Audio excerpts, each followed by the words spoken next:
All right, what's going on, guys? Welcome to the long-awaited Fiora guide. I mean, at least for some of you.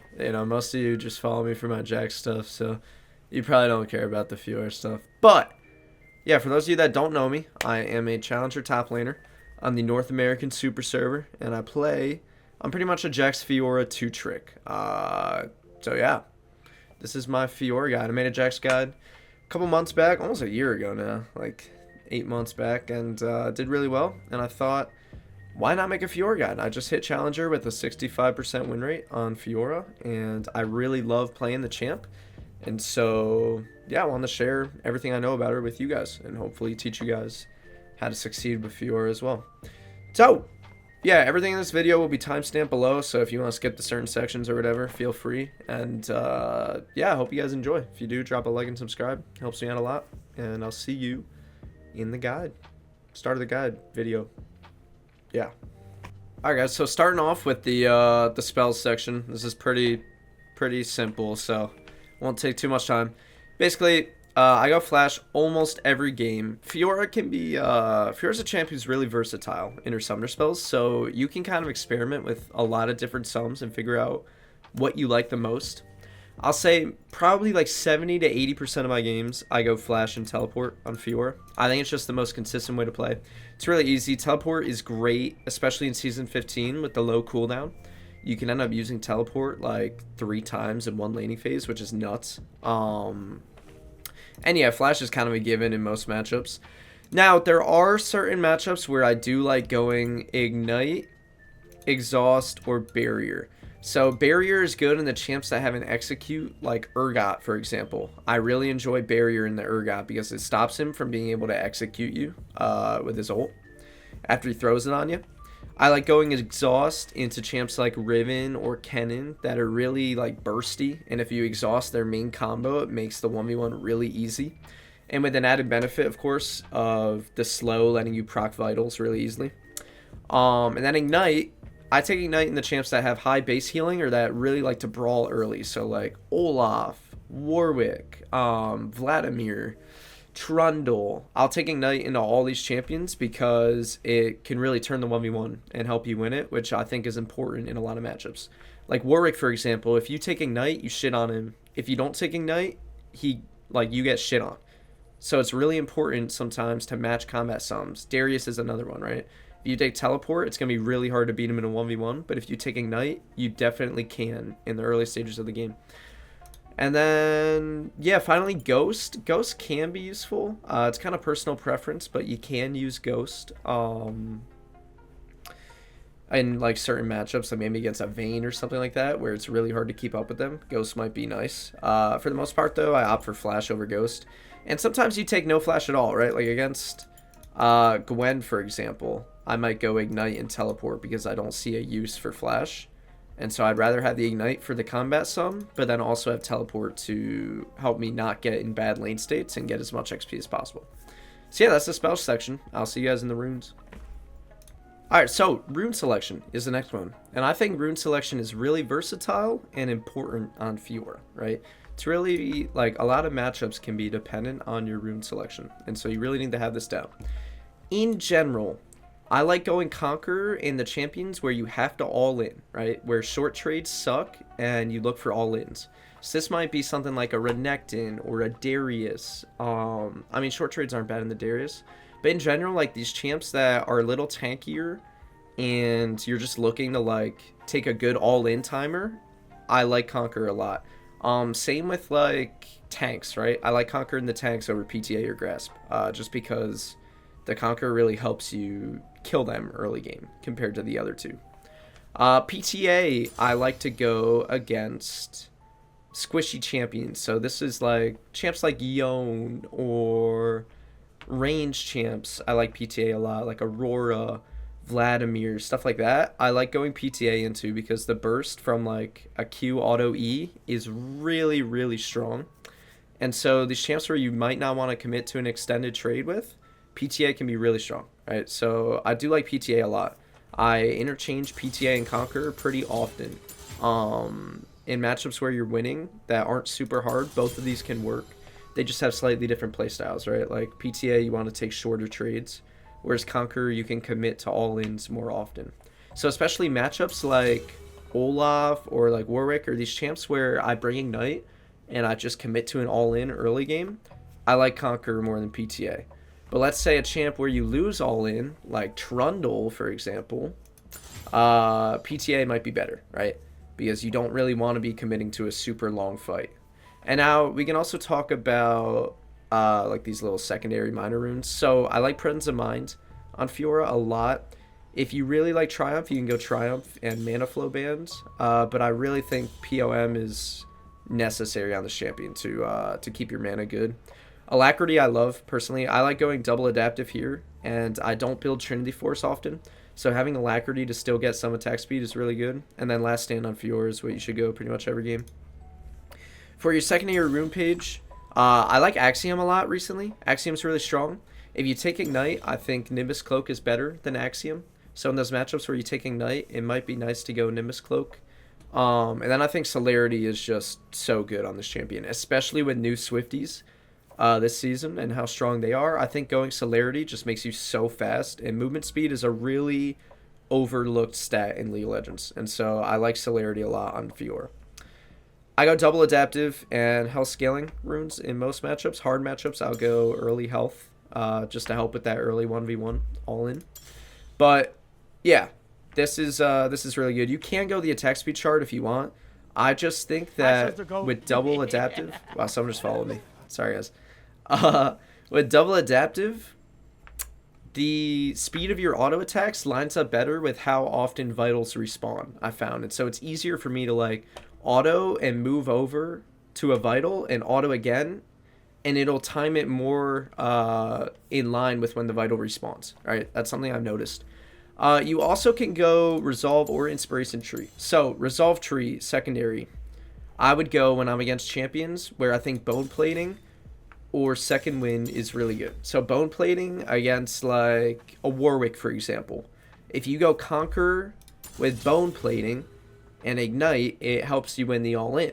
If you go PTA and Teleport and like no Ignite or whatever, you'll lose the all-in, right? So there's certain matchups where these runes actually make a big difference. Riven is another one where Bone Plating is great. Trundle too. Garen, any champion, Jax, any champion who can't proc Bone Plating from far away, it's good to take on Fiora as your secondary rune. And then either Revitalize or Demolish, kind of personal preference. Into ranged harassing matchups, going Second Wind with Doran's Shield is really good. Any ranged champion pretty much. Just go Doran's Shield with Second Wind and you will sustain really well throughout the laning phase.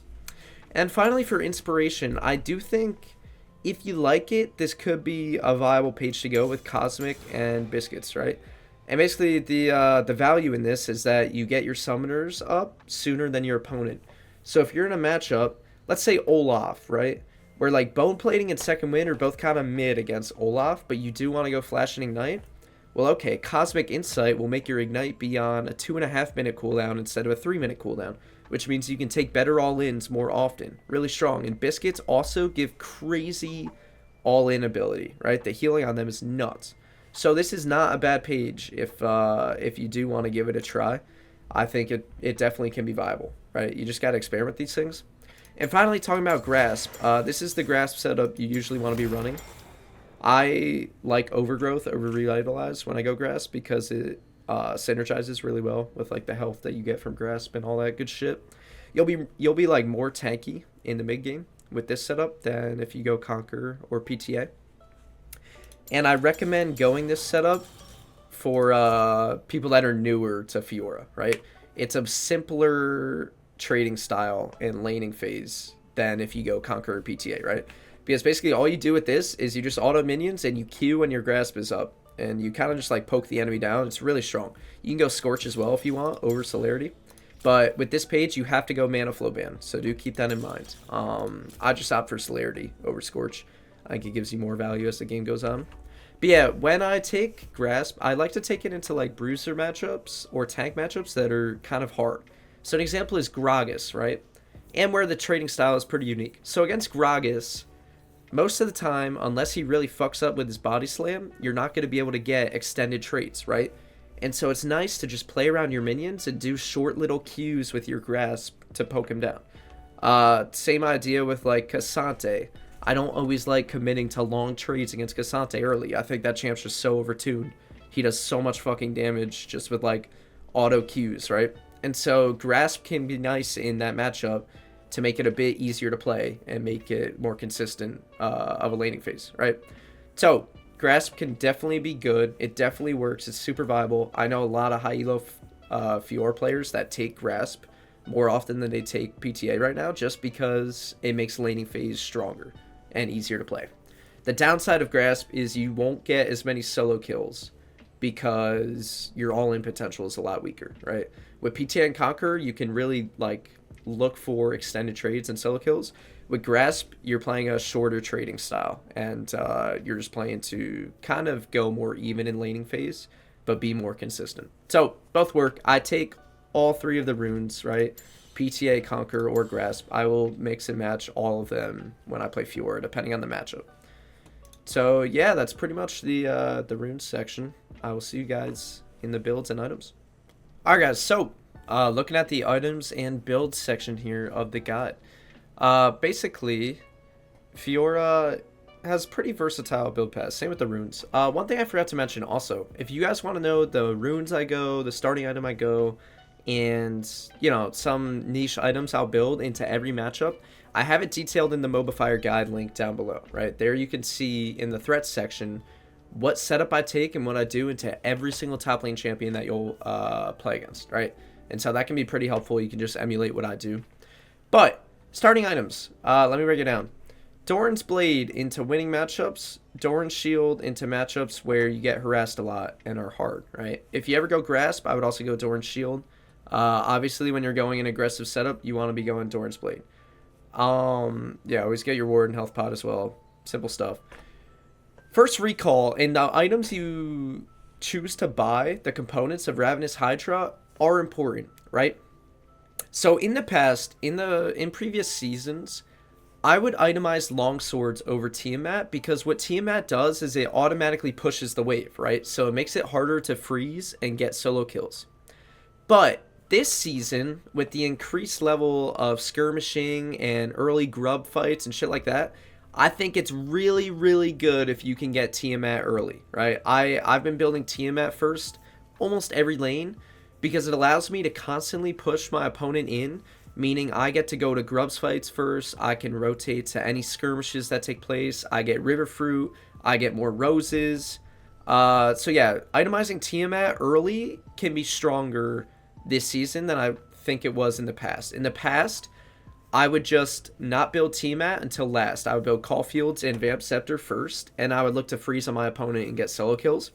But this season, I like just having permanent prio in winning matchups so that I can always play with my jungler and help them secure grubs and invade and shit like that, right? Be first to every skirmish. So I do think building Tiamat first is really good. It also gives you the added benefit of using it to proc vitals, which helps with your trading. If you are in a matchup where you think it's better to be able to freeze, let's say Nasus, for example, you don't want him to farm for free, then yeah, itemize Tiamat last, because you don't want to be pushing the wave with every auto attack, right? Instead, you want to just go like 5 long swords and freeze on him and look to all in and kill him early on in the game. So that is one thing to keep in mind when it comes to the first items you buy when you recall. Build Ravenous Hydra every single game. Don't deviate from this. Just build Hydra every game. It's the best. It allows you to have great sustain, wave clear, all-in potential. Ravenous is just Fiora's item. For boots, heavy AD, go Steel Caps. Heavy AP and Tenacity, go Mercs. Now it's important, only go Mercs if they have a lot of CC as well, right? Otherwise you're just spending 900 gold on Tenacity that doesn't even matter. So don't just go Mercs because you're against Vladimir, okay? Because you're not actually getting much magic resist value from that. Only go Mercs if you're actually into a comp that has a lot of CC that's hard to dodge or parry, right? Swifties are my favorite boots right now, especially if you get Feats of Strength. I think they're really strong with the Feats upgrade. I almost never go Ionians, but I know some people like it. Gives you lower cooldowns. I just don't think it's great, especially with the build that I go, which has Spear of Shojin. I just don't think the haste is needed, so I would rather have the movement speed, the armor, or the MR and Tenacity, right? One thing I will say is I usually sit on tier 1 boots until at least 2 items are completed, and then I upgrade them. I don't often go Hydra into tier 2 boots unless I'm in like a really hard matchup. Let's say I'm against like a Trundle or a Tryndamere. Tryndamere's not that hard of a matchup, but it's important to have steel caps early in these matchups. It makes the trading and the all-ins a lot easier, right? So in certain matchups, it's good to go tier 2 boots after your Hydra. But in most matchups, I just sit on these tier 1 boots here, these shitty brown ones, and I wait until I finish my Shojin to buy tier 2 boots. Sometimes I even wait till I get Bloodthirster to buy tier 2 boots. Like I said, with feats of strength, Swifties are great. Second item, I go Shojin every game, pretty much. But there are some situations where I'll go other items. I almost never go Trinity Force, but I know a lot of people like it, so I threw it in here. It's personal preference. I like the cooldowns and the extra health and AD that Shojin give. I think it's just better. And some of you might not know this, but in future patches, I don't know if it's next patch or the one after, damage amplifiers are going to apply to true damage. So when you get that 12% damage bonus on abilities and your passive from Spear Shojin, that's going to apply to the true damage you deal as well, which is huge. I think Spear is going to become a must-buy on Fiora. Maw Malmortius. I like Maw when, now listen carefully, when enemy top laner and mid laner are AP, Maw is amazing. Because this allows you to beat whichever splitting opponent you're against, right? When you're side laning, whether it's their mid laner or their top laner, you're going to be like OP. When you have Hydra and Maw into an AP champion, they can't fucking play the game. It's so easy. And so I really like going Maw second if enemy team has a lot of AP. Even if it's like, thank you for the follow, whoever. Even if it's like Vladimir and Lilia top, or Lilia jungle, I mean, Vladimir top, I'll go Maw second. I think it's really strong into these heavy AP teams. And likewise, Frozen Heart into a full AD enemy comp, especially if you're against a champion who auto-attacks a lot, like Jax or a Tryndamere or whatever. Frozen Heart can be really good second if enemy team has a lot of AD auto-attackers. So just keep that in mind. These two are more situational. Trinity or Shojin, depends on what you like. Some people go Eclipse second. I don't think it's that great, personally. I'm not too big of a fan at the moment. Rest of the build, I go Bloodthirster third every game. My core build is this in the bottom right. I know you guys can't see this rest of build section, so let me, I can just, oh wait, maybe you can. I forgot I'm in the bottom right now. Alright, never mind. Disregard what I just said. You probably can't see the best build in the bottom right. But the best build, in my opinion, is Hydra into Spear into Bloodthirster, right? Hydra, Spear, Bloodthirster. That's what I go 90% of my games, and then I like Swifties as well with it. I think it's so strong, Swifties with Celerity. And yeah, this build has won me so many games. As soon as you get that 3-item spike, dude, you like one-shot people. You're so strong. You heal a bunch. It's just really good. You have low cooldowns. I like it a lot. Some rest of the build options. You can go Death Stance against AD, Hole Breaker. If you really like split pushing, especially in lower elo, splitting is more effective. You can go Hydra and the Trinity into Holebreaker with Demolish, and you take towers really fast. It is pretty strong. Some other options, you got Stairs Gauge if you want a shield. Maybe you're against like Garen or something. Guardian Angel gives you that second life. But yeah, for most of my games, I go Hydra, Spear, Bloodthirster, and then situational from there. Maybe I'll pick up a Frozen Heart or a Maw or whatever, right? Point is, you gotta be versatile depending on the enemy comp you're playing against, depending on the enemy top laner. But yeah, this should give a pretty good baseline for you guys on how to build this champion. If you have any questions, just feel free to drop them below. And like I said, just go to the Mobifier guide. I have all this explaining that I just did, all the explanations for my choices, written down in like the little notes section above each like section of the items. So feel free to check that out. I will see you guys in the mechanics. Alright, so I forgot, yeah, before the mechanics, just quick matchup section. So this is what I think about Fiora's matchups, right?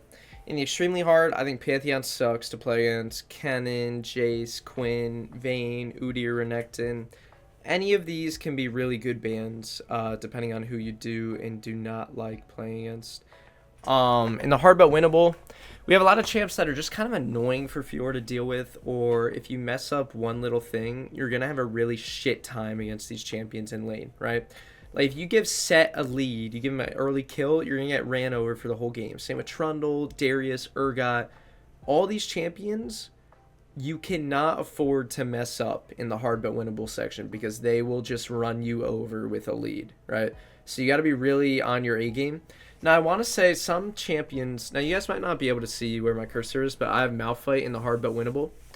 Some champs like Malphite, I think Malphite's a really easy matchup for me personally.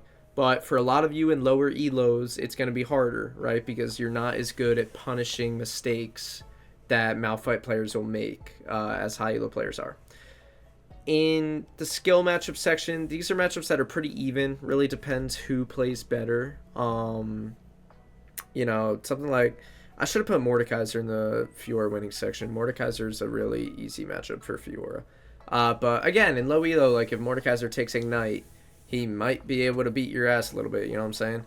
Like, that could be a little shifty. Same with Singed.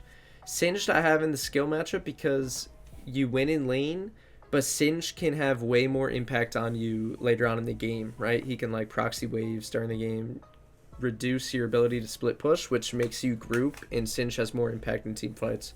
And then you got the Fiora winning section. These are champions that are pretty easy for Fiora to beat if you play correctly, take good setup. Easy claps. These are like, I mean, self-explanatory, bro. These three champs are easy fucking claps. Like, if you're losing to Dr. Mundo, Cho, or Maokai, you got some work to do, alright? Like, yeah, maybe a really good Mundo or Cho that hit all their abilities can kill you, but for the most part, they have really easily parryable abilities. They're like health stackers, which Fiora loves playing against. You shouldn't have too much trouble. So yeah, that's the matchup section. Now we'll actually get to the mechanics and gameplay. See you there. Alright guys, so here in the mechanics section, I'm going to show you a lot of little combos and tricks that make Fiora much better. Yeah, Fiora's a very mechanical champion, and so it's important to have good mechanics on her. Also, one thing I did forget to mention in like the items or rune section or whatever is skill ability. So I like to max W second in the champions that have CC abilities that are low cooldown. An example is Gragas or Cassante, right? If you can get your W down to a 10-second cooldown, where you get to use it twice in one fight, it can be really strong against these champions because they won't expect it, right? They'll expect it to be that high cooldown, so once you use it, it's down. But into like a Gragas, for example, right? You Q at him, you use your parry, maybe you fuck it up. Now he thinks he has 20 seconds to fight you, but he doesn't, right? Instead, he'll have 11 or 12 or whatever. So it is worth it in these matchups, and you kind of just got to think to yourself, like, okay, should I max my W second or my E? Right? E is good if you're just like trying to do as much damage as possible. Maybe you're really ahead. W is good if you're against a champion who has a CC ability really often. Like Jax, it might be good against as well, right? But anyway, starting off here, the first thing that I see a lot of Fiora players mess up on is they don't auto Q. Let's say I'm in lane right now. Here, I'll just go to lane, and I have an enemy right here, right? A lot of Fiora players I see, let's just get this to be on the front. They will walk up and they'll Q like this, okay? That's a waste. Instead, when an enemy has a front vital like this, just walk up at them and auto, and then you can save your Q to hit the next vital, right? It makes trading a lot easier if you hold your Q to hit future vitals, right? When possible. Sometimes you're going to have to start it off with a Q, right? But oftentimes, you can kind of just walk at enemies, right? And they'll let you auto them. And then you can use your Q after to take a much better trade, right? The whole auto Q thing is really strong. Even if I'm walking up to an enemy and the vitals on the back and I want to Q to it, always auto attack first and then Q, right? Really strong thing to do. Next thing I want to talk about. Vitals in general will either spawn on the bottom and the left or the top and the right. Okay, so when I auto this vital, the next one will spawn either up here or on the right. So each time you do this, you can kind of walk to the side that it's going to spawn on, right? I auto here, and I walk to this corner. I auto here, I walk to this corner. And this helps you keep up with enemies and kill them easier. I don't know why it's not spawning on the right here. But as you can see, Yeah, there we go, finally. It spawns either on the top or the right or the bottom and the left. Okay, so it's a good thing to keep in mind. When I, like, auto someone, I'm going to try to go to the opposite corner that I was at, because it'll give you the highest percentage chance of hitting the next vital, right? Next thing to talk about, auto reset. Auto E is really strong, right? Your Q is also an auto reset, so auto Q for a quick little trade.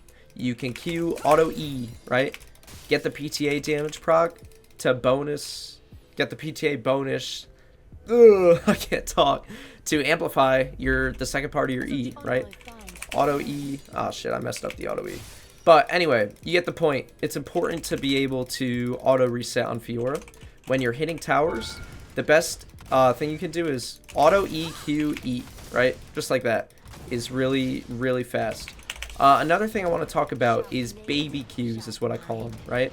This is where you use the maximum range of your Q to maintain space between the opponents. So let's say I'm against like a Gragas or something where I don't really want to go right next to them. Let's pretend there's like a minion here. You do like these little baby Qs.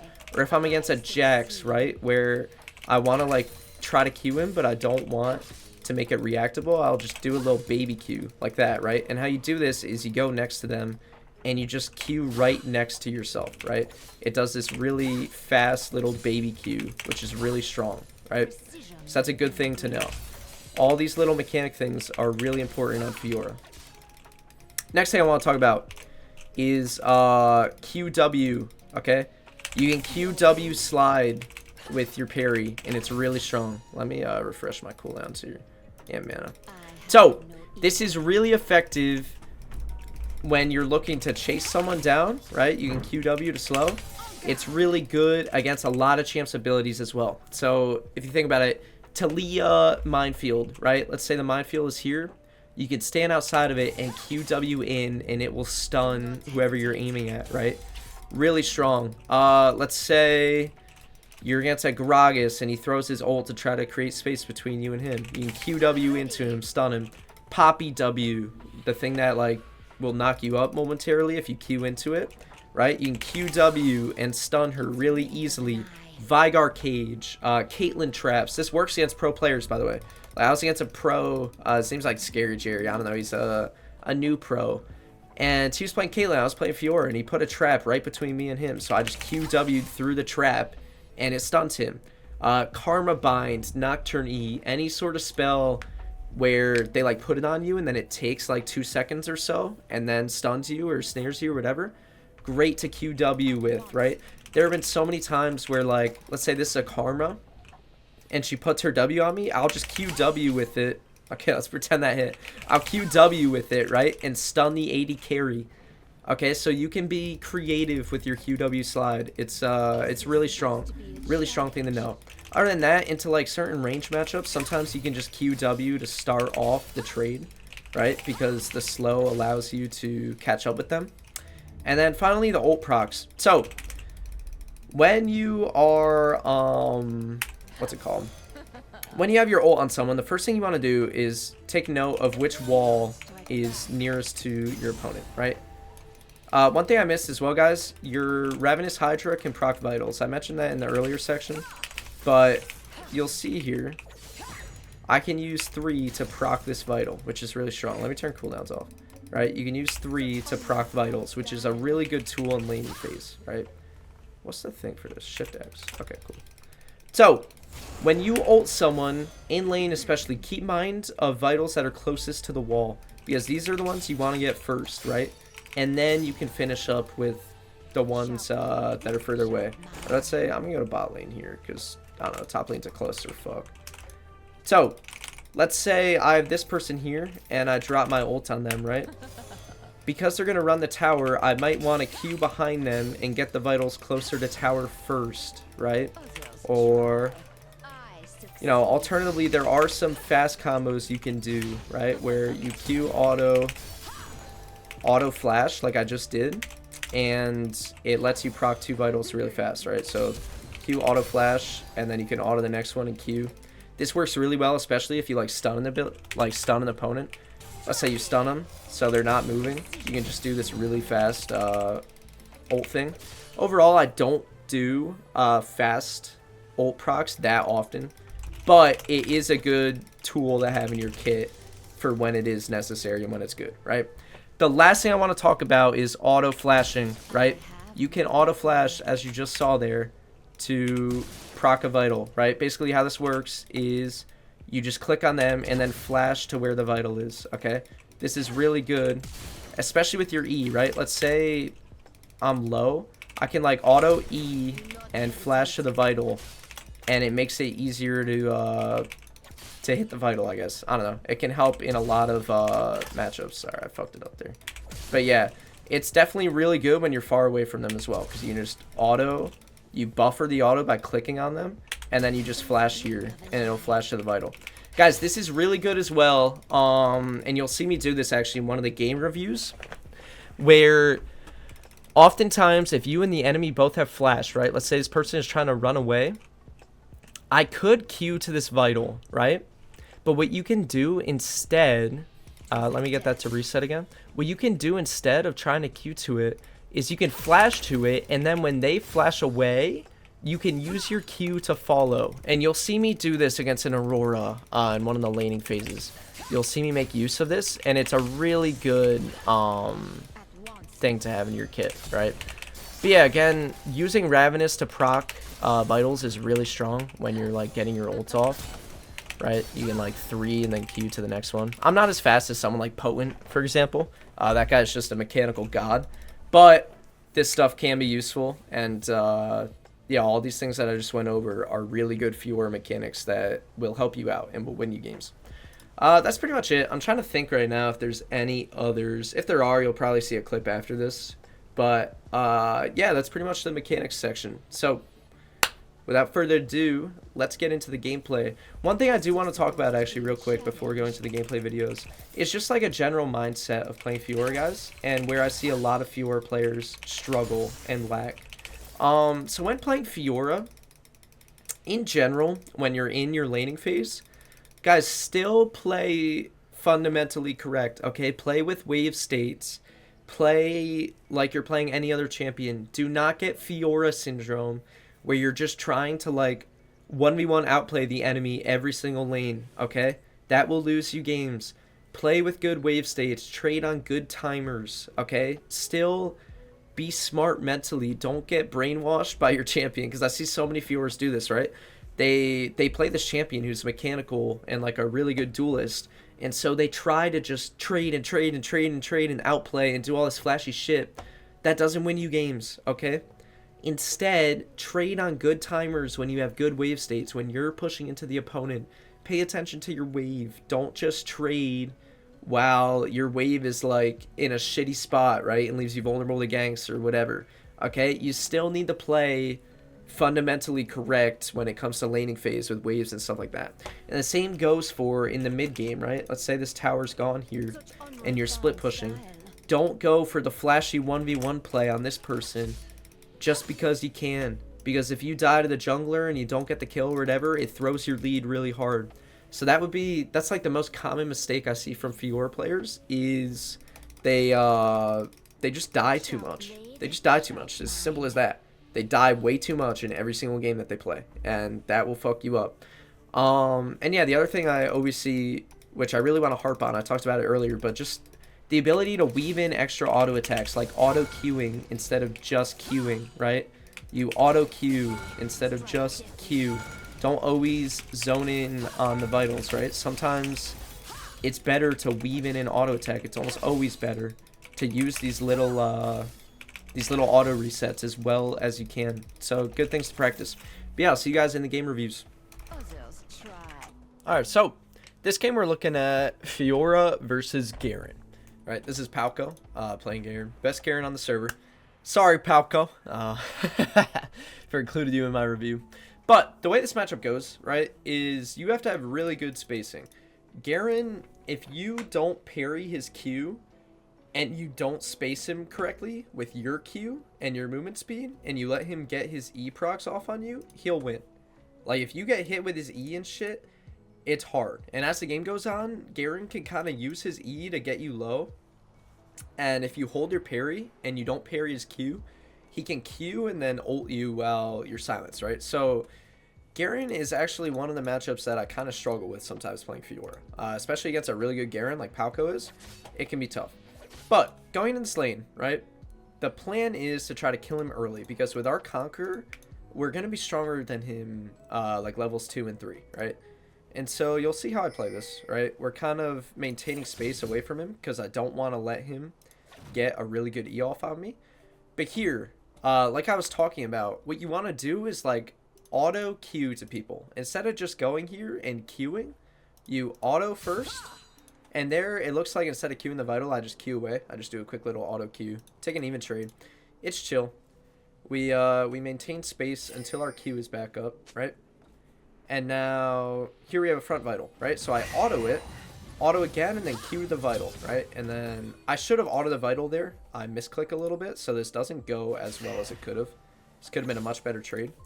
But you see the point, which is what I was talking about earlier. You always want to auto and then Q, especially if it's a front Vital. Instead of just queuing to the Vital, you auto it, and then you can use your Q to hit the next Vital, right?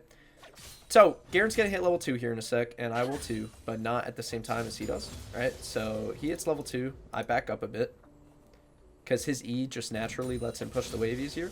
But now I hit level 2, and so my plan here, I skill my W for my parry, and if I parry Garen's Q correctly, I will win, right? That's kind of how this goes. So I Q to the Vital, auto, walk away.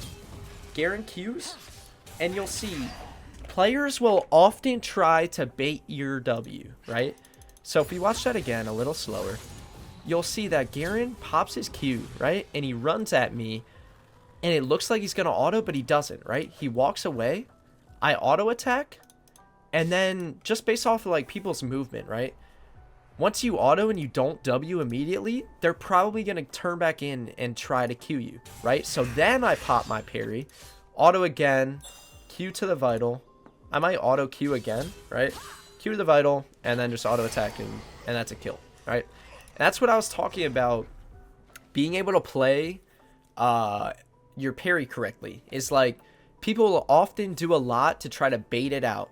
So if you just hold it in their face, after you hold it for like a second, they'll be like, oh, okay, like he's not going to parry. And they'll go back in and try to hit you with whatever ability.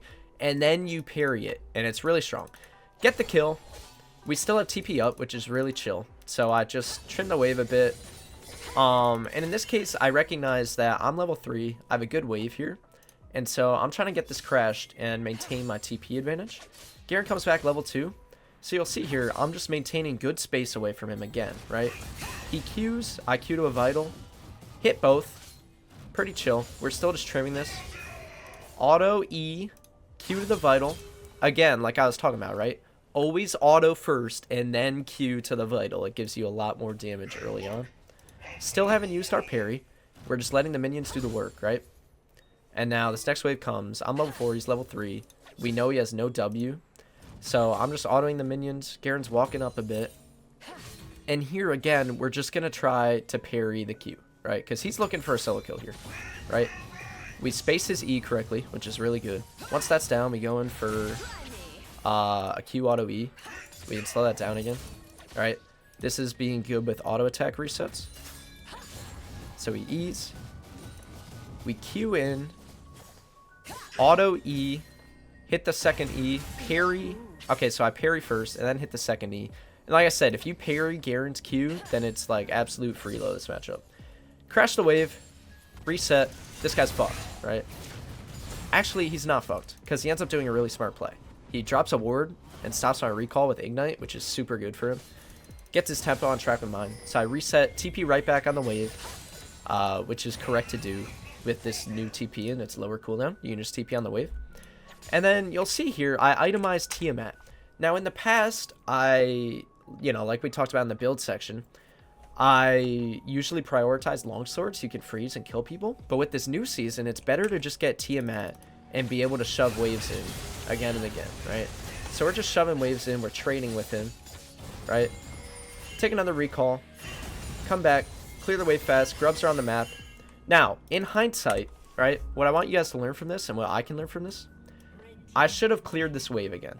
I should have cleared this wave first so that if Garen wants to come fight these grubs, he has to lose a wave, right? this is how you want to use your Tiamat, is you want to clear the wave first and then go to the grubs, right? So in hindsight, that's what I should have done. I made a mistake here. But the point is, like I talked about earlier on, is like, guys, you always want to be at these grubs fights, right? Fiora is a really good early game skirmisher, and you'll just see how I play this, right? Like, I'm just looking for a fight here with my Tiamat and boots and shit. I'm pretty strong, right? Garen's also decently strong. He has Phage and boots. So we're kind of even here. But Fiora is just such a good early game skirmisher. So they come in and I immediately, you'll see, I pop my ult on Garen. This is what you always want to do. I Q to the Cane Vital, ult Garen, and you should always ult their front line in these like early skirmishes. Just pick one target, usually someone close to you, and just ult them, right? Fizz kills. I get a lucky parry. I parry the Vex, which is really good. End up killing her too. She flashes away. We flash Q follow. And then, just like that, we, we win the grubs fight for our team, and our team is insanely ahead from this, right? And this all stemmed from getting the solo kill, getting the Tiamat to be able to shove waves fast, and then fighting the grubs. This is what I want you to try to focus on doing in most of your games, right? Because from here on out, it's just a really easy game to play. From here, you just shove waves repeatedly, and you'll watch. This is what I do. Like, I come back to lane, and I'm just going to trade with him. I'm a little scared of Garen's damage still, since he has Ignite and ult, and I don't. We just come back. Once our ult is up, you'll see I start to trade aggressively with him, right? Good spacing. This is something that's really important to learn on Fiora, right? Baiting his Q, and then you can do like a little baby Q to hit the Vital but still maintain space. This is really important in a lot of your matchups, right? Another good click back. If you can learn to space properly like this, you will be a very good Fiora player, right? So, chunk him out a bit, and you'll see the power that early Tiamat gives you is it just allows you to consistently push waves into the opponent. And it also has the added bonus of being able to use it to proc vitals, right? So against Garen, a good usage of Tiamat is just to deny his passive healing, right? You can just like walk in, and I'm pretty sure we'll see me do it a few times in this gameplay. But yeah, once you have a lead in this matchup, it's pretty easy to win it. But yeah, you'll see, I'm pretty sure here, I just walk up and Tiamat, right? And it stops his passive from healing. Dude, I just bit my lip. That hurt. But yeah, it stops his passive, and yeah, from here, the game's just pretty easy. I end up going for a dive, and Kane is here, and so it ends up being hard. I don't know why the tower's focusing me there. Oh, I think I walk in before minions, so that was my mistake. The plan here was to ult him and wait for his W to wear off, and then just kill him from there, right? Like, you can play these things slowly, but unfortunately that minion dies, and I end up taking tower damage. Which is funny. I was wondering during this game why I took so much damage. But yeah, when you play dives on Fiora, you can like ult and play it kind of slow, right? Move around them till they get in a spot where it's easy to dive, and then you can like auto the Vital, Q to the next one, and then try to walk and auto the next one, right? And yeah, that would have gone a lot better for me. Unfortunately, I didn't pay attention to the minions there, and Kane was there. But it's not the biggest deal, right? We end up just coming back on the map, pushing waves in over and over again. Once you have your Ravenous, you're just really OP on this champion. And you can see, like, eventually, in this matchup, dude, you can just, like, kill the enemy. Right? You can kind of just kill them. I pop all the vitals. You'll see, like I talked about, oftentimes when you're going to ult someone and you have a Vital facing you, it's good to, like, Q to the Vital and then ult, just for that extra bit of damage. We open up with our E, just because it slows him down quite a bit. And then, yeah, we're just chasing him. I don't Q to the Vital there because it's easier to keep up with him if I just Q next to him and keep walking with him. Yep, kill the Garen, shove the wave in, take this tower. Life is good. And, yeah, from here, the game's pretty much over. They end up forfeiting. But that's how, you know, you can use an early advantage with your Tiamat and shit to end up getting a really strong grubs fight and just win the game for your team, right? Fiora this season is all about these early skirmishes, dude. If you can play well in lane and win these skirmishes, you're going to do a great job, right? You're going to be able to win your games. So, yeah, I'll see you guys in the next game. Alright guys, so this game, we're playing Fiora versus Cassante. Now this matchup, I would say it's Fiora favor, but it's not as easy as you might think. Especially once this guy gets Bramble Vest, it actually can become kind of hard. But there's a few key things I want to talk about when playing Fiora. First of all, do not go against a champ like Cassante, who's level 1, isn't that weak. Do not go crazy for a Vital like this into his wave. You'll end up just taking a bad trade, right? This champion's like weirdly strong. Instead, you can use, and I like to do this a lot on Fiora, right? This matchup is all about spacing, as are a lot of Fiora matchups. And so you can use the threat of going for Vitals to get people to waste abilities and to open up good trades for yourself, right? So you'll see what I mean, right? I'm constantly threatening Vitals in this matchup, trying to bait his Qs out, and it also simultaneously lets me get pushed on the wave, right? So if I just stand in this area and try to threaten this Vital like this, but I don't actually go for it, not only does he use Qs and waste abilities, but it forces him back here, which gives you instant pry on the wave. If you were to go for a Q here, and let's say he steps up and dodges the Vital and autos you with Grasp, well then all of a sudden this guy actually is able to walk up to the wave since your Q is down, and the next Vital spawns on this side, right? So sometimes when I'm playing Fiora in a matchup like this, I like to just use the Vital as a threat. I don't actually go for it, right? You just use it as a threat to get push in the wave. Also, nice voice crack, Paul. So that's the first thing I want to talk about, which I think is pretty useful in a lot of matchups that you can do. If people are playing safe in their wave, you don't always need to go for the Vital. You can just use the threat of it to what's it called? To get pry on the wave. That right there, that parry is totally fine to do, right? When you have a minion wave this big, feel free to just parry any damage they're trying to do to you in order to deal as much damage to them as possible. It's pretty chill. Again, we're just like spacing out his Qs and slowly getting this wave crash. Crash the wave. He decides to stay, so I also decide to stay. Right? And we're just farming up in here. Looking for little Qs when we can, but not doing too much crazy shit, right? But you'll just notice when I play Fiora, right, I'm always clicking back and forth, right? Like here, this next Vital spawns, so I start to move upwards, right?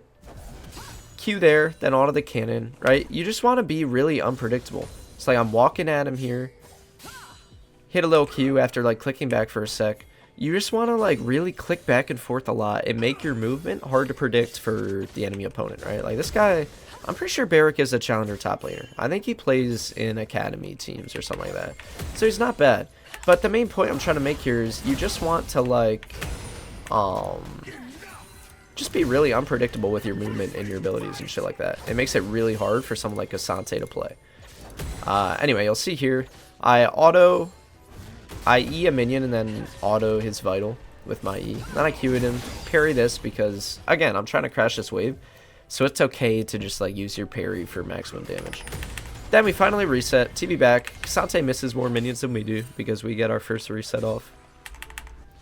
And nothing too crazy happens for a while here. Again, you can just see, like, when I play this on fast speed, I'm kind of just dancing back and forth at him, right? So, like, here, I wait for him to Q, and then I might look for a Q here. Looks like I opted to Q the minion instead. Here, I know that he's going to crash this wave, and I want to get the cannon without any risk, so I just use my, like, parry to get the cannon and hit the Vital. Pretty chill. He crashes the wave, we farm it up. It's not bad. Again there, like another example, right? We walk up, we're hitting minions, and yeah, we're waiting to see if Cassante's going to try to Q us. We dodged a Q, so we go in for a Q on the Vital, space away again to dodge his next Q. And this is how you want to play against Cassante in a lot of matchups, right?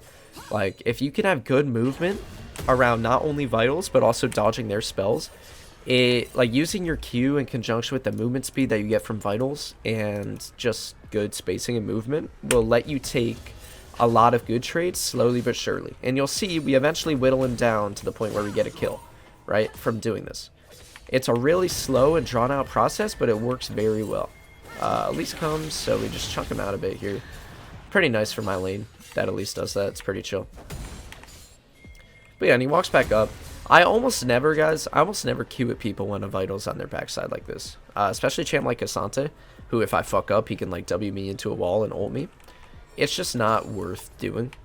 So I like to just, for the most part, wait until front Vitals are there.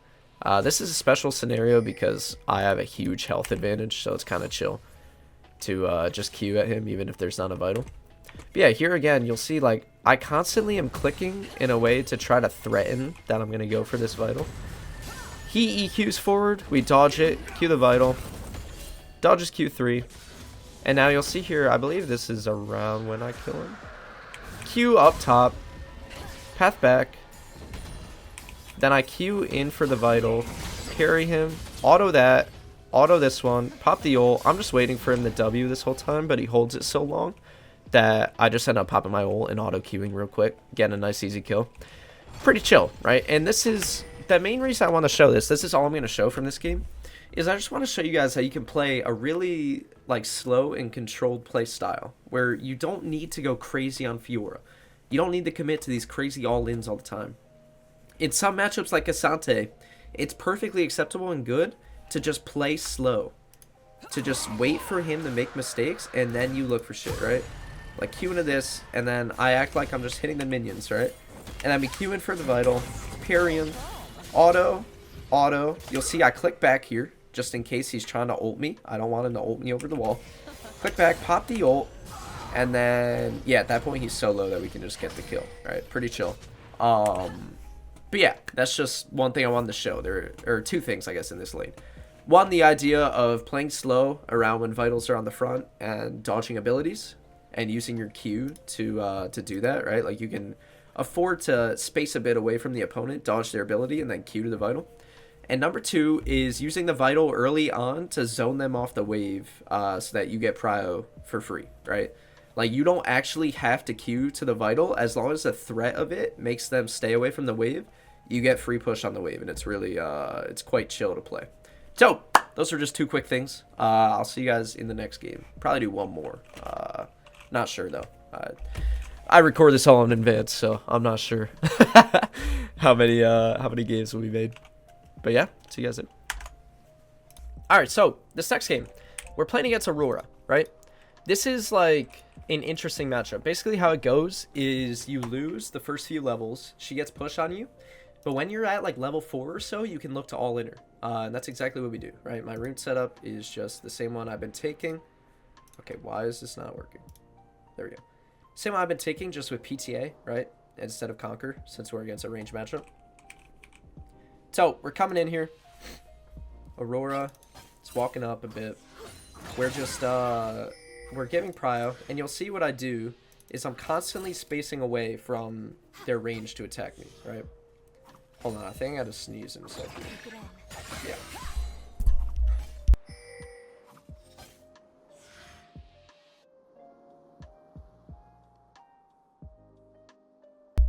Fuck, man. So, we're constantly spacing away from Aurora, right? And, we're kind of just trying to get CS when we can. And overall, we're just letting her push into us, right? So, guys, when you're playing these range matchups, you can use, like, little baby Qs often to get CS. I shouldn't have gotten hit by that, but it is what it is. Your main goal is to take the least amount of damage possible while maximizing how much CS and XP you get. So, you'll see when this wave crashes here, I'm going to kind of bait that I'm going for CS, right? Like, I walk up, start hitting them. When I see her walk up, I'm going to walk away, right? Like here. I try to walk away a bit. I end up doing some retard shit. Sucks. Is what it is. We're still fine. Our health is pretty high. And we're chilling. We still can all in her because we have enough HP. And that's the biggest thing, right? Like, I don't care that I'm a 6 to 15 CS. As long as I stay high HP and I'm getting all the XP. But yeah, like, this is an example of a little baby Q, right? Which is something you should learn to do in these range matchups. Just little baby Qs. Walk up and sidestep because I know she's going to harass on that CS. And now you'll see here soon. I don't know if it's right here. I think I just take a little trade. Hurts quite a bit. Just a little Vital, but I get her bone plating. And you'll see the power of Fiora's all in a sec here, right? Like, if you take a first glance at this, it looks like I'm in a rough spot. There I use my W to get the cannon minion. That's worth. You should do that. But yeah, this looks rough, right?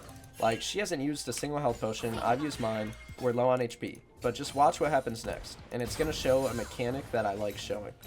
Right? Or that I'd like to show. So she takes a tower hit, misses her Q, makes a mistake there. I QW slide into her, right? Auto, and you'll see I flash to the vital. This is what I was talking about earlier, right? I look like a degenerate doing this, don't I? Like, this looks degenerate as fuck, but you'll see it works, right? Because we have our E still. We Q to the next vital, auto E, hit this next vital, and we end up getting her flash and relieving pressure in our lane, right? And whenever you go flash for flash with a mage or someone like this, a ranged character, is Fiora, dude, it's so worth it. It's so good, right? Because now my Graves or my Poppy can gank top when she's pushing up to me repeatedly, and it's pretty chill, right? So if we just take a look at that again, I see it's near my tower. We're almost even HP, and so I just QW right into her, and you flash to the vital because your Q is down. So when you hit this vital, your Q will come back up in order to hit the next one, right? She goes invis. We Q to the next vital. Auto E. Hit the second E. Pop the next vital. And yeah, she has to flash. If she doesn't, she's dead, right? And so this is the power of maintaining decent health and XP and then all-inning them when they're near your tower, right? This is what you want to do in range matchups. Like Aurora, Vladimir, shit like Jace. This can work. Jace can be a little scary because he takes Conquer, so it's kind of harder to all in him. Rise, maybe, if you get a good QW on his route. But overall, this is how you play ranged matchups. And you'll see, because we got her flash, right? I reset. TP back on the wave. Just play to push this in, right? We're just playing slow, not taking any damage, doing little baby Qs in order to get CS, right? She eventually starts pushing us in. Poppy comes for a gank. I kind of troll. I didn't see Poppy, to be honest. I was reading something in chat, so I didn't see that she was there. But yeah, another little auto Q for CS. Something you should really learn. If you get good at doing auto Qs, your CS will go up a lot. Because you can, like, get CS that you otherwise couldn't. And you'll see pretty soon here, I believe I got a kill on Aurora, right? And it's because we traded flash for flash earlier that we're able to do this. Or wait, this is another Grubs fight. Sorry, I'm trolling. So, again, guys, Grubs fights are your best friend when you're playing Fiora, right? So, like those other skirmishes I showed, you just pick a target and you just pop your ult on them, dude. And you'll see I literally just fucking ignore everybody and just run this guy down. Because as soon as you get that healing for your team, dude, it's so good. Graves walks in. He's healing up. He's not dying from Yone because he's getting the ult healing, right? And then we just turn on the next person. And just like that, because we got Aurora's flash, and because we just picked one person and go for them, and we know Aurora has no flash, no ult, we end up winning the Grubs fight for our team, right? It's huge. This is like game winning, you know? Always play for these Grubs fights. And then you'll notice from here on out, I'm pretty sure I just run over the game. I probably reset, I get my Tiamat, so I can just perma push and take aggressive trades against Aurora. And now you'll see, all of a sudden, we start getting push in the lane, right? And I'm pretty sure I'd probably go for another all-in here. Unfortunately, Rakan's there, so I end up dying. I don't know why he was there, but it is what it is. Come back, Shaman waves, she TPs, whatever. Look for another little skirmish here. Me and Graves collapse on Kha'Zix here. This guy's just trolling. Right, kill the Ka. Trying to kill the Rakan. Don't think I get the kill though. Pretty sure we just leave. I try to queue off the ward, but it doesn't register for some reason. But let me just watch and see if there's anything else we're noticing.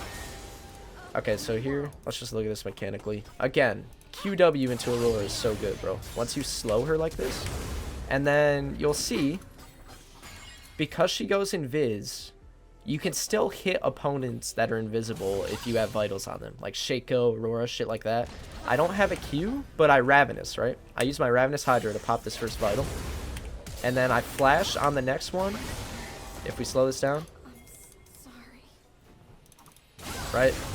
She flashes, so I flash to auto the next one, and again, auto Q, right? Always auto Q instead of queuing first. I flash auto, Q to the vital, use my E slow to walk down to the next one, get the kill. Now, Aurora's game is over, right? I'm going to push this in, take this shit. Next Grubs fight is here, so we want to fight it. Always fight Grubs when you're playing Fiora. Right? Always fight Grubs. Come back. You'll see, I parry the Rakan. Graves has a great flash. Kill the Rakan. Kill the Kazakhs. Game is absolute freelo, right? There's some abilities that are really easy to parry, and Rakan W is one of them, dude. That shit's freelo. And yeah, from here on out, we kind of just kill people repeatedly. Like, I don't know, it's pretty chill. TV back. Trying to kill Aurora here. Waiting for Rakan the W. Unfortunately, I fuck up the parry, but we can just kill her. And then I ult Rakan. I'm kind of retarded, and I don't realize that Kazakhs is here. He had to Bluetooth Q. It is what it is. I dive a parry up. It sucks. But from here on out, I end up just stomping. Like, as a team, we just stomp the rest of this game. This was just meant to show you guys how to play against a ranged champion, right? Like Aurora or Vladimir or whatever. And once you have a lead, guys, the general game plan is to just push waves in the side and then rotate on the map and always have push against the opponent. So you'll see that's what I do. I'm always running to side lane, and I'm always shoving the wave first and then rotating to objectives. Every single time. I shove the wave and I rotate to objectives, right? Really strong.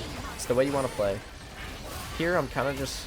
I was looking, maybe I could queue over on MF, but there wasn't really an opportunity. We're just playing around. Eventually Ka goes in here, and you'll see how I play this fight, right? I'm just trying to kill Kazakhs, dude. Yone ults in, we parry. Try to hit the Yone up a bit. Team ends up doing well. Life is good, my G. Life is good. Shove waves in, take this tower. Great chill. Reset, go top. Now I'm aiming to get this tower, right? So you'll see, again, on the map. I don't give a fuck that they're fighting here, dude. I'm just trying to push inside wave. And then I end up rotating instead of taking the tower. End up rotating here. I don't know if we actually end up killing Aurora or not. I think we do. Yeah, I think I just snagged this kill real quick. Get the kill. At this point, I have my Rev, my Spear. And again, when you are in a game like this, I really like going Swift March. Like, when you get the feats, I think going Swift March with Celerity is so broken on Fiora, dude. You're just so fast. You can move around the map at fucking lightning speed, bro. Go back to side lane. Like I said, dude, you just want to perma side lane for the most part. Shove the wave and then look to rotate to plays, objectives, shit like that. Don't greed the tower because I know their team's going to be coming soon. So we just leave. We walk out of here. Recall. Come back on the map. We're going bot again. I'm looking to kill Aurora here, right? So I hit the plant. Get on her. And you'll see here, right? Again, I'm queuing on her. And then I pop my ult, right? Q. Get the red buff slow. And we do a little, let's see. Let's just slow that down. So we do a little Ravenous here, I believe. Ravenous, Q, and then I was going to click here in auto, but I know she's going to teleport. Start walking this way. I know she's going to walk this way instead. So I pop my sweeper. Run at her here. She tries to E over the wall. Flashes, so I flash for her. Now you might think it's not worth flashing here, but it is, because anytime you can kill someone later on in the game where they have like 40-second respawn timer, it's always worth it. Someone in my chat was asking about it. Always worth it, bro. We end up getting a nice chunk on this tower, and we go in, we fight people some more, bro. Life is pretty good, right? Go in here. Aurora walks up to me, so I'm just ulting her again, right towards the end. Get the kill. I think Yone ends up living here. Is what it is. I clear the wave. Run to Baron. We get Baron. At the end, there's a cool little quadra kill that I get here. If we back this up a little bit. So I'm side laning. Enemy team makes a play on me. I kind of see that, so I'm backing up a bit. But I'm not really scared of them, right? Like, I'm so strong. We just kill the Ka. Go on Aurora. Ult her. Kill her. This is kind of like Carnival playing, bro. I just get a free quadra kill. It's so nice to play. It's very cool. And yeah, we end up winning the game, right? But again, the point of this was just to show how to play against a ranged opponent, right? You want to let them push into you, take minimal damage, look for an all-in, and then once you have that advantage in lane, you play the grubs, right? And that's how we won this game. just playing grub fights with our team. Same as the other, like the Garen game that I did earlier. So, yeah, I'll see you guys in the next game. So, this next game, we're actually playing Fiora mid. And so I know, like, most of you guys, right, we're trying to play top and teach top here. But there's a lot of mechanics that I do in this game that I think are important for you to learn. And so I want to go over it anyway, because we do a lot of mechanical things correctly that are really good. So, first things first, right? Guys, when you're playing Fiora, it's always good to move to skirmishes. So I noticed Rengar is invading my jungler. So I just come here. I'm actually playing against Scrub Noob. It's pretty funny. He kind of crashed out in this game. But I know that he's going to go back on Zac here, right? It's obvious. And so we end up getting the kill here with a little auto parry. Reset with our red. Actually, I come back to the wave, it looks like. Fight Swain a bit here. I might actually end up dying, I think. Yeah, dude. Is what it is. I end up TP in here. Now, this stuff isn't that useful, but it might be worth taking a look at my movement here. That's one thing, right? So, Q on him, auto E, hit the second E, parry to slow him down, and then just finish it off with an auto attack. Pretty good. Most of the stuff I want to look at this game, though, is not about this at all. So again, this is a good mechanic. I remember this, and I think it's worth showing you guys. When you're playing these little skirmishes, I want you to pick a target and just hit them, right? So I pick Swain, Q to the Vital, auto the Vital here. Somehow it doesn't go through, but I E it, parry, right? Hit him with the parry, Q over the wall to hit the Vital, and now here I'm low, right? But I'm thinking, okay, I have two targets that don't deal that much damage. So I walk around. Your clicks are really important, right? I click to get the Vital on Varus. And then I see this top Vital on Nautilus. And so I auto, right? Again, what I was saying, auto Q. I auto Q away to build space. And this results in Varus having the flash, right? So always, guys, when you're playing these early game skirmishes, you can really do well if you have good movement around these Vitals, right? Like, if you can hit Vitals consistently on multiple targets, you'll do really well, right? And you'll end up forcing things like the opponent to flash, you know? Instead of, like, trying to Q here into Varus' Vital or something like that, I just click up, I auto the Nautilus Vital, then Q away. Like I said, learning to auto Q is so important on Fiora. And it ends up resulting in Varus having the flash, when if I played it worse, if I didn't auto the Vital on Nautilus, I would have died earlier, right? A few other things to look at this game. I believe this kill was really good. This is usage of the QW, like I was talking about, right? I Q, walk away, try to bait him to E, right? Just walking around here. Qing around, waiting for him to E. He throws it, I QW instantly in the Swain, pop my ult, immediately walk to the ones closest to the wall, right? I auto, use Ravenous to pop the next one, auto that, and then Q the last one. Kite back for a bit, next Vital spawns, Q right into it, get the kill, right? And that's a great usage of QW. If you can get good at Fiora QW, it makes so many matchups and games easier, right? Aatrox is a really good example of one. When they like throw their Q3 on minions, you just QW slide into them with the parry. Really strong combo. Will get you a lot of kills. Anyway, moving forward in this game, there's just a few other little skirmishes I'd like to take a look at.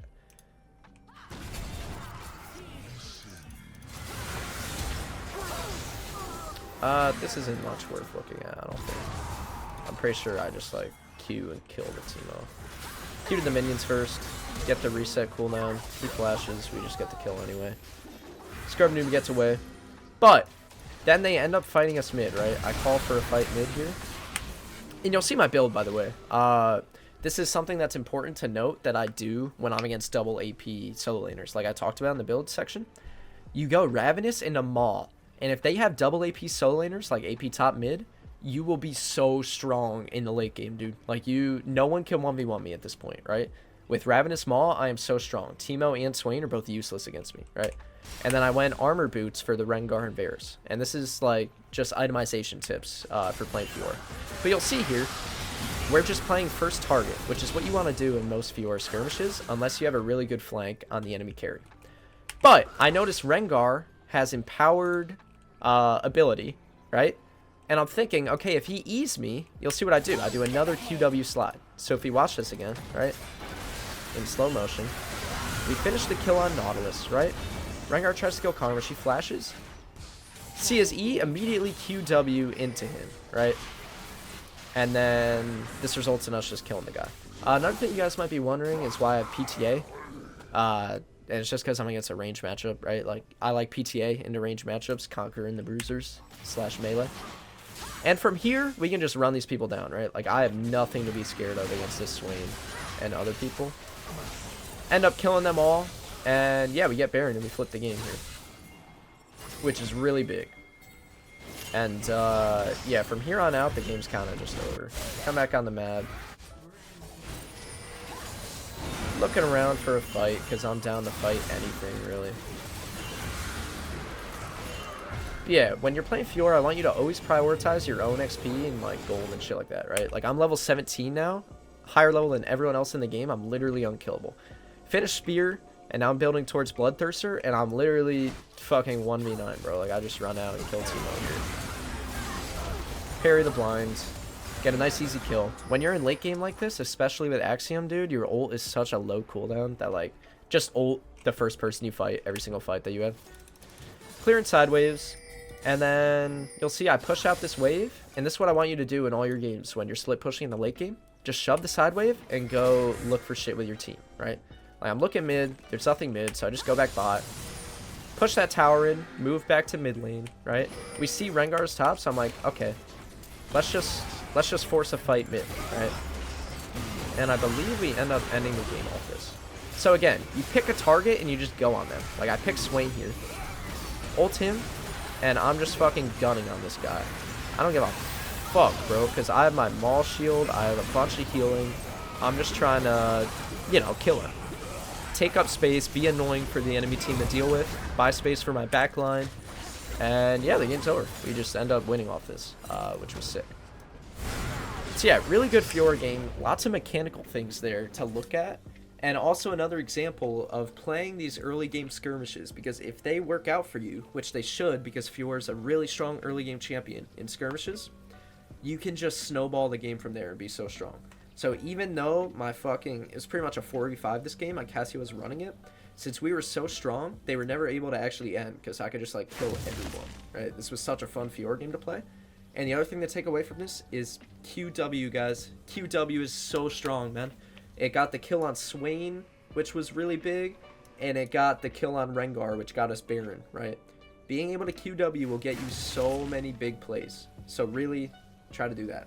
I'll see you guys in the next game. Alright guys, so this game I'm playing Fiora against Swain, right? Play Fiora against Swain. I opt to go Conquer because you often take all-ins against Swain, like especially as the game goes on, and so I think Conquer isn't bad. This guy just lives so long that I think you get more, like, value from Conquer than you do PTA. But when Conquer, this is a master game, except their mid laner was challenger in this match. But anyway, what we're looking to do, right, is look for Q poke when we can against Swain. I started Doran's Shield because I'm playing pretty passive. Look for Q poke when we can. Overall, just look to maintain high HP against a ranged champion. And yeah, Swain is so real, like, weak early that you can get prio in this matchup. When you Q into him like I do here, when you Q into someone and their minions will attack you. Watch. You Q on him, and his minions will start hitting me, which means mine are hitting his minions for free, which pushes your wave, right? Alright, we're back. So, anyway.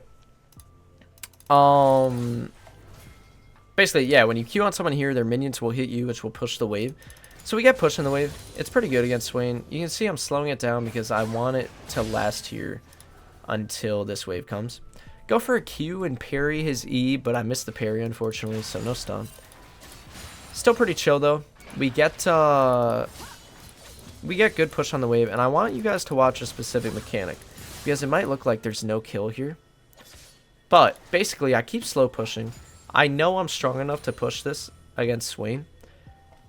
So I'm just chilling back a bit here, right? I'm waiting for a Vital to spawn in front.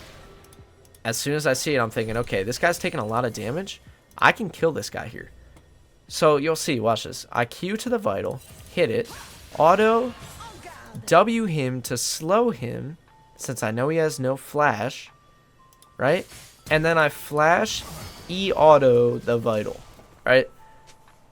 That's a little like Fiora mechanic thing you can do sometimes, is flashing to vitals. I mean, I showed it in the other lanes, but really strong against ranged champions. And sometimes you can W just to slow someone and deal damage, which allows you to further all in. So we reset because the wave is pushing into us, and now at this point, it's really easy to just kill Swain over and over again. So you'll see, I get double longsword off that, and yeah, I'm just all-inning this guy. Looks like my parry was down. But then here, I parry him again to slow him, right? And now we can just kind of run at him. Pretend to walk back again, and then click back into him. Q, E, guy's dead again. That's another little mechanic that will work a lot for you, right? Movement. Pretending to be disengaging a fight just to go back in when your Q's up, right? When you walk away like this, it's the same as Jax, for those of you that have watched my Jax stuff. When you click away like this, it baits the enemy to click towards you. And then you just go back in on them and kill them, right? Really easy. I mean, the Swain's playing this whole sequence terrible. This guy's not playing well at all. End up dying to Lilia. Sucks. It's what it is. Rest of this game, there's not much worth looking at. One thing I wanted to point out about this match is this is an opportunity where I was talking about if you are against double AP solo laners, go Ravenous into Maw and you're OP. As an added bonus, they have AP jungler as well. So you'll see later on in the game, dude, I get my Ravenous and my Maw, and I quite literally become unkillable. Watch this sequence, bro. I decide to just limit test for fun. So I'm hitting Galio. Flash for the kill. Lilia comes at me. Try to parry her, miss it. Karma's here too, so I'm like, fuck it, I'm committing to this shit. And dude, look how hard it is for them to kill me. Name another champion who's 7-0 that can just like 1v4 like this, bro. Kill the Karma. I don't know. If I play it better, I might have been able to literally kill Lilia too. Like, I missed quite a few vitals. But my point is, guys, when you're against double AP solo laners, Fiora is an amazing pick. You can just go Ravenous into Maw. Even if you're not super fed, you will be so strong at side laning as the game goes on. And yeah, we end up just winning this game. I'm pretty sure I just team fight a bunch and just play for fun, since I have such a strong item combo. Playing this area of the game. I don't know. At some point, I end up team fighting a bunch and it goes really well. Like, what happens here? Go to try to kill Karma. Looks like I don't have my ult up, so I'm just buying time. But yeah, the main point of this was just to show you guys how when you're playing against a lot of AP champs, going Ravenous into Maw is really strong. So yep. See you in the next one. Alright guys, this game we're going to be looking at Warwick top. Now Warwick, he can be hard to play Fiora into if you're not aggressive early. If you play like a pansy, you're going to lose against Warwick. And so I want to talk about some mechanical things I do that let me win this, right? There's some things I do that let me win this. And I believe this was on my second account, which is currently Diamond 2, but it's playing in all GM Plus lobbies. So these players aren't bad, right? So, first things first. When this vital is like this, right, I want to walk up and auto Q to it to get 2 stacks of Conquer. I also want you to note that I took Bone Plating in this matchup with Revitalize for my healing with Bloodthirster and Ravenous. And I also took Ignite against Warwick, right? So we auto Q, immediately start walking back because we know the next vital is going to be left or down, right? So we step back, and now we have this front-facing vital, which you'll see again. I walk up and just auto attack, and then I auto again, Q to the next one, pop the Ignite, flash, get his barrier. This guy's cooked now. I could have held flash, but I wanted to get his barrier. And if he doesn't barrier, he just dies. So that's why I flash. One thing I want you to keep in mind is after that initial trade, this is important when playing Fiora, I make sure to keep hitting minions, right? So I auto him, and now I'm autoing minions this whole time, waiting for my next set of Qs to come up, right? And then I'm just walking at him, auto the vital, click back, and then click back in. Q to the next vital, pop the Ignite, walk to the next vital, and yeah, we get his flash. Really good. Really solid for our lane. So now we're going to come back. We're going to slowly push these. Warwick stays. I'm going to kill the next minion. And the next one. And like this, we've secured Prio in our lane, and we've taken away Warwick's early kill pressure, right? This guy's now kind of a useless dog. Get it? I'm cringe, sorry. This guy's kind of a useless dog, right? Because he doesn't have flash or barrier, and so his all-in potential is really low, right? So the only thing I have to worry about when crashing this wave is a potential Diana gank. But you'll see we end up killing the guy. So we drop our ward, come back on the wave, and you'll see here, I try to do a baby Q.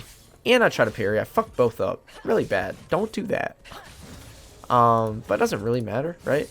We hit our level 3. Because we did the work to get push on the wave, there's no risk of us ever dying here. We E to get him pretty low here. And then, I don't remember if I just dive him straight up. But it looks like I might. Okay, it looks like I reset. Then he starts pushing, so I decided not to reset. Decide not to reset. Stay in lane. Take a short little Q on him. Auto. E. Hit the vital. Parry. Wait out his E. Right? I'm sitting around here and then I Q. That's another thing I want you guys to keep in mind. Is the way you can space with Fiora's Q. Right? Because the Q is a dash and an auto. It allows you to space people a bit. Right? If I just keep walking at him here, there's a chance I die. But instead, I use my parry in case he walks into me and tries to E me, and then I stay outside the range of his E so that I can Q into it. If he would have walked at me, I would have Q'd backwards and or tried to parry and Q backwards.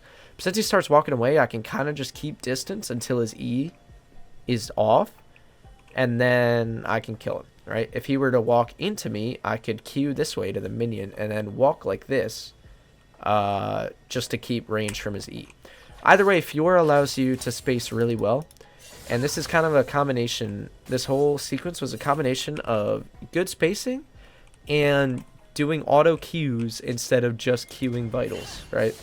And also taking an aggressive setup like bone plating with ignite, double adaptive, and early health, right? If I go to this, oh my goodness.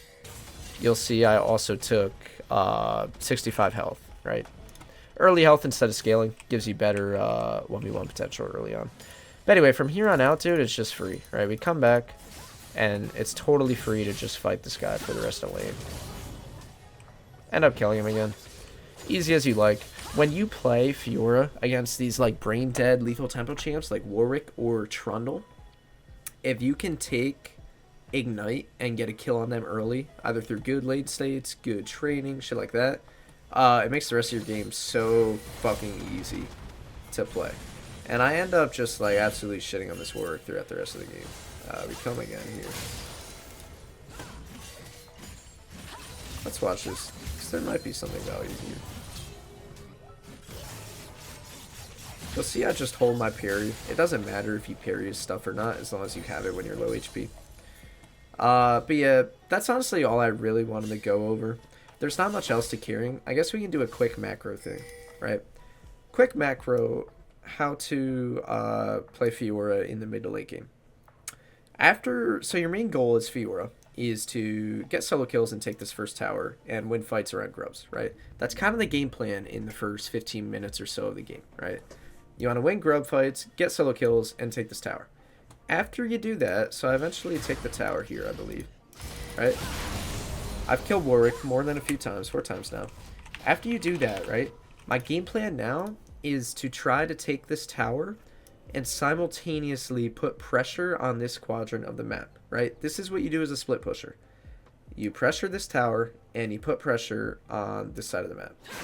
So you'll see that's exactly what I do, right? I come back on the map and I'm shoving waves into this tower, taking good trades against Warwick when I can, and then I'm walking in their jungle, right? I'm looking for Diana. I'm just looking to annoy the enemy team and waste their time and put pressure on them as much as possible. Guys, when you're playing a split pusher, you don't have to get this tower to have an impact, okay? If you just shove waves and keep Warwick locked right in this position, it's really good. It's really good. Because now Warwick is locked here, and I'm allowed to move to mid lane if I want. I'm allowed to move in their jungle, look for solo kills, surprise Diana. You can do all sorts. So don't like make the mistake of zoning in on this tower and like dying for it or doing anything stupid like that, right? You don't need to. The pressure you get just from being able to push up to here is good enough, right? Now, obviously, if you can, it's good, right? If you can force the enemy top laner back, it's good. You get the tower for free. Really strong. And when you go 4-0 in lane, you'll be able to do this, right? But you can just see, this is how you carry as a top laner.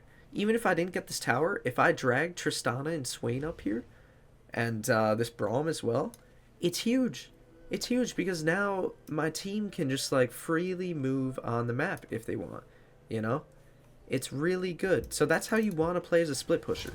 The number one thing I want you to think about is once you have a lead built, once you have a lead, the most important thing is maintaining it, not extending it, okay? You don't need to, like when I'm already, 2,000 gold up on most people in the game, I don't need to be an extra 2,000 gold up, right? What's important is just not throwing my lead, just maintaining it, right? That is the most important thing you can do from this point. And then eventually using your lead to win key fights in the game. If I were to have tried to take this tower and gone 1-for-1, gotten the tower and died, it would not be worth it. If I threw my shutdown to someone on their team, it's not worth it. Because you don't need to do everything so fast. You don't need to be so impulsive, right? That's not necessary. You can just play a slower game and maintain your lead over extending it. That's something I really want you to think about and focus on, is being patient, maintaining your lead, and waiting for the right times to fight, right? My team takes a good fight mid, so okay, I'm just going to go back top and shove this. The reason I ran out top initially is because Dragon is spawning soon. If I go... Sorry, bear with me. If I turn on objective timers, Dragon spawning, it's the next objective, and so I just run top because of that. Normally you won't have this tower this early, so you'll want to be top lane still. This game is a bit of a fluke. This is something you do when you're a split pusher, right? After you shove the wave in to this area and you respawn, if something like Dragon's up, you can just run straight to the Dragon. In this case, because I've taken these towers top already, and Dragon spawning, and I just reset after crashing a wave in this area, I want to run the Dragon, take the Dragon, and then take over bot lane, right? And so that's what we do. We run down bot, we take over bot lane, and we start hitting this tower. I believe I get the full thing. Kill Warwick after, right? Start hitting this. Diana's like playing with me. I don't know why she's playing with me, but she's playing with me. It's just stupid. So we kill her too. Farm this up. And then we leave, right? We're not trying to extend our lead and do any stupid plays, right? We knew where their whole team was during that whole time. And so we were free to kill Warwick and Diana. And then we leave. We back off. Ideally, in this situation, you don't want to die again for the rest of the game. And so I reset. Come back out on the map. And at this point, I am so strong that I can kind of just team fight. Now, I make a mistake here, where I don't see that their whole fucking team is here. I was like, Jesus, man. Parry, Q, and flash out. Thank God Rel saves me. Actually, an awesome Rel ult, but thank God she saves me. If I would have thrown my shutdown there, it would have been really bad. But, reset. And yeah, the main idea, guys, that I want you to take, this game is kind of a stomp, but what I want you to do when you're side laning is, like I talked about here, I want you to just shove the wave into this area. You don't need to die for this tower or try to tower dive the enemy. Shoving it in and taking up space on the map is enough.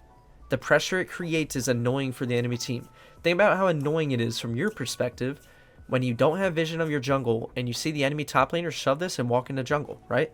All of a sudden, this jungler can't walk in here. They're scared to walk in. They need help. They need help getting vision.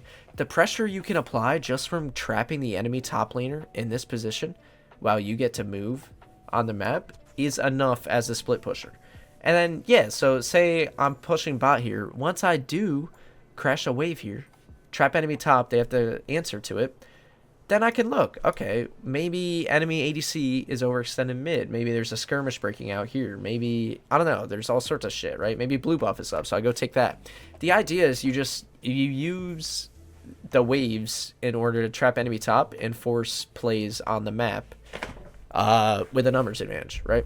You can always be the first one to objectives, first one to fights, all that good shit. You get more farm. It's all important. So always push the wave in and then move, right? That's all you need to do when you're ahead as a top lane. Now, when you're this ahead, I would recommend just joining skirmishes, right? Like you see I have my 3-item spike, strong as fuck. I can just join skirmishes if I want. I end up pushing in, dealing some damage in the base. I end up taking a stupid fight here,